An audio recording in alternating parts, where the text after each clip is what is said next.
नमस्कार प्रिय विद्यार्थी मित्रांनो, मी भूपेश भैसारे आपलं सर्वांचं आजच्या मराठीच्या तासिकेमध्ये खूप खूप स्वागत करतो.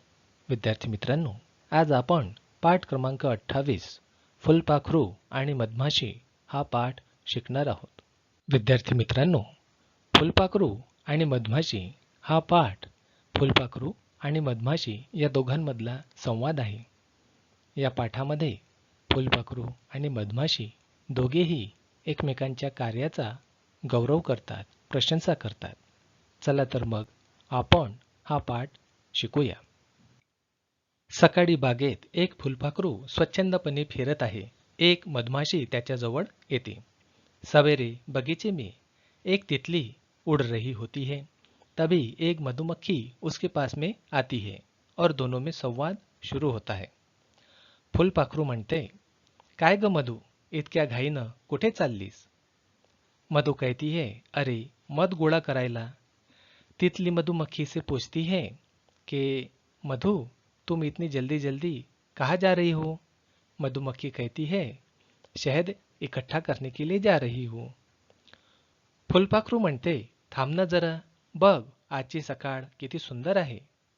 मधु म्हणते, हो रे, तिकडचं कारंज बघ कसं थुई थुई नाचतंय. तितली कहती है, थोड़ी देर रुको ना, देखो तो आज की सुबह कितनी सुंदर है. मधु कहती है, हाँ देखो तो उधर फाउंटेन किस तरह से डान्स कर रहे हैं. फुलपाखरू म्हणते, बागेतली फुलझाडं किती सुंदर दिसत आहेत. फुलांचा सुवास सगळीकडे दरवळतो आहे. तितली कहती है, बगीचे में ये जो फूलों के पौधे हैं वे कितने सुंदर है, देखो तो उनका सुगंध सब तरफ फैल रहा है. मधु म्हणते, मंद वारा सुटला आहे, कसं छान वाटतंय, पण मला थांबायला वेळ नाही. मधु कहती है कि धीमी धीमी हवा चल रही है, सवेरे बहुत अच्छा लग रहा है, मगर मुझे रुकने के लिए थोड़ा भी वक्त नहीं है. फुलपाखरू म्हणते, थांब थोडा वेळ, आपण या गुलाबाच्या फांदीवर बसून जरा गप्पा मारूया. रुको थोड़ी देर, हम दोनों इस गुलाब की डाली पर बैठकर बातें करते हैं. मधु म्हणते, नको रे बाबा, इकडे तिकडे तुझ्यासारखा मजेत वेळ घालवायला मला सवड नाही. मी सकाळपासून निघाले खरे, पण मध काही गोळा करून झालेला नाही. मधुमक्खी कहती है, नहीं रे बाबा, मैं तुम्हारे जैसा इधर उधर घूम नहीं सकती. मैं सवेरे से घर से निकली तो हूँ, लेकिन अभी तक कुछ भी शहद एकत्रित नहीं कर पाई हूँ. फुलपाखरू म्हणते, मध गोळा करण्याचं काम कुणी दिलं तुला? तितली पूछती है कि शहद एकत्रित करने का काम तुम्हें किसने दिया है? मधु कहती है, आमच्या राणी माशीनं. हमारी राणी ने मुझे यह काम दिया है. फुलपाखरू म्हणते, अगं तरी पण तुला थोडा वेळ घालवायला काय हरकत आहे? तितली कहती है कि फिर भी थोड़ी देर मेरे साथ बैठने के लिए तुम्हें क्या हरकत है? मधु म्हणते, तुझं मन मोडायला वाईट वाटतं मला, पण करणार काय, काम तर कुणाला चुकलेलं नाही बाबा. मधुमक्खी कहती है, मैं तुम्हारे साथ बैठकर बातें नहीं कर सकती हूँ. इस बात का मुझे बहुत बुरा लगता है, लेकिन क्या करेंगे, काम तो करना ही पडेगा. फुलपाखरू म्हणते, काय ग, एवढा मध गोळा करून तुला काय मिळणार, शेवटी ती माणसांचीच धन ना. तितली कहती है, मधुमक्खी तुम इतना शहद एकत्रित करती हो, लेकिन इसका तुम्हें क्या फायदा है? आखिर में क्या होगा, इंसान आएंगे और तुम्हारा शहद लेकर चले जाएंगे. मधु म्हणते, असं कसं, आम्हालाही मध लागतोच ना. मध किती औषधी आहे आणि किती उपयोगी पडतो ते तुला माहीत आहे. मधुमक्खी कहती है, ऐसा कैसा, शहद हमें भी चाहिए और शहद औषधी होता है, इस बात की तुम्हें जानकारी होगी ही.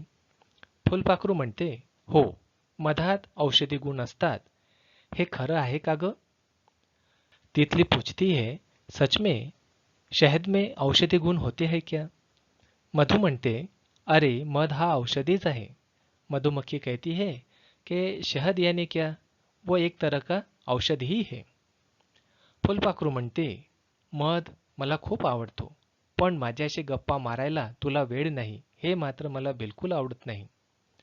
तितली कहती है कि शहद मुझे बहुत अच्छा लगता है, मगर तुम्हारे पास मेरे साथ बात करने के लिए टाइम नहीं है, इस बात का मुझे बहुत बुरा लगता है, यह मुझे बिल्कुल भी पसंद नहीं है। मधु म्हणते, कामात मग्न राहणं यात सुद्धा आनंद असतो। तुझंच बघ ना, तुझ्यासारख्या सुंदर फुलपाखराला बघून किती आनंद होतो। इतरांच्या डोळ्यांना तू सुख देतोस, हेही तू करत असलेलं कामच आहे की। मधुमक्खी तितली से कहती है कि काम करने में भी एक तरह का आनंद होता है। अब तुम्हारा ही उदाहरण देखो ना, तुम लोगों की आंखों को कितना सुख देती हो। तुम्हें देखकर लोगों को बहुत अच्छा लगता है। तुम लोगों की आंखों को जो सुख देती हो, यह भी तुम एक तरह का कार्य ही करती हो। फुलपाखरू म्हणते, खरं सांगू का, तू इतरांना मोठेपणा देतेस, तोच तुझा चांगुलपणा आहे। तितली मधुमक्खी से कहती है कि तुम दूसरों को बड़प्पन देती हो, यह तुम्हारा बहुत बड़ा गुण है। मधु म्हणते, तसं काही नाही रे, तुझे विचार खूप चांगले आहेत, त्यामुळे तुला सगळे चांगले दिसतात, म्हणून तुला तुझ्यातला मोठेपणा दिसत नाही। मधु कहती है कि ऐसा नहीं है, तुम्हारे विचार बहुत अच्छे हैं, इसलिए तुम्हें दूसरे लोग अच्छे दिखते हैं, लेकिन तुम्हारे खुद के अंदर जो अच्छे गुण हैं वे तुम्हें पता नहीं चलते हैं। असे म्हणत मधमाशी तेथून निघून गेली। फुलपाखरू तिच्याकडे पाहतच राहिले। ऐसा कहते हुए मधुमक्खी वहां से निकल गई और तितली उसकी तरफ देखती ही रह गई। विद्यार्थी मित्रांनो, या पाठाद्वारे आपण शिकलो की कुठलेही काम हे छोटं किंवा मोठं नसतं। आपल्याला दिले गेलेलं कोणतेही कार्य आपण पूर्ण मन लावून पूर्ण केलं पाहिजे। धन्यवाद।